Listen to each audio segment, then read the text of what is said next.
Salamin muna bago ka tumuro. Baka sa sariling bakod may apoy na nagliliyab ng totoo. Real talk sa beat.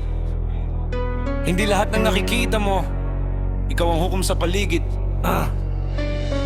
Ang bilis mo mag-report parang CCTV. Lahat ng galaw ng iba nasa memory. Kunting mali ng empleyado agad mong sinisita. Pero sariling kapalpakan mo bakit di mo makita? Mahilig kang magbilang ng pagkakamali, pero sariling butas mo ayaw mong mapansin palagi. Mata mo sa iba parang may zoom na lente, pero pag sa sarili nakatuko bigla walang kuryente. Bawat kilos ng iba may punat komento. Kala mo malinis ka sa buong departamento. Ang abala ka sa paghanap ng baho. Di mo alam sariling anino mo mabaho na rin sa totoo. Salamin muna bago ka tumuro.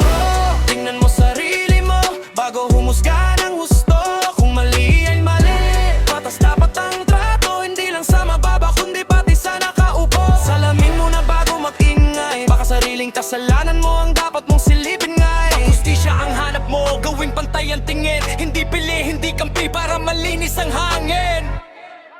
Pag ordinaryong tao, totoo bantay ka, pero pag mataas ang pwesto, tikom ang bibig na tila may favoritis na nakabalot sa sistema. Habang ang mahina ang laging sentro ng problema. Pag boss ang nagkamali, tahimik ang paligid. Pero pag rank and file, parang lindol kung mag-ingit. Saan ang prinsipyo, saan ang paninindigan? Kung ang batas mo'y nagbabago, depende sa kinatatayuan. Hindi sukatan ng posisyon o pangalan para takasan ng sariling pagkukulang. Respeto ang gusto mo, simulan sa sarili. Dahil ang tunay na leader marunong ding umamin ng mali. Di ko sinasabing huwag magsumbong kung may mali. Dapat lang itong maituwid ng maayos. Pero kung hustisya ang dala ng iyong bibig, siguraduhin pareho ang timbangan sa bawat sandali.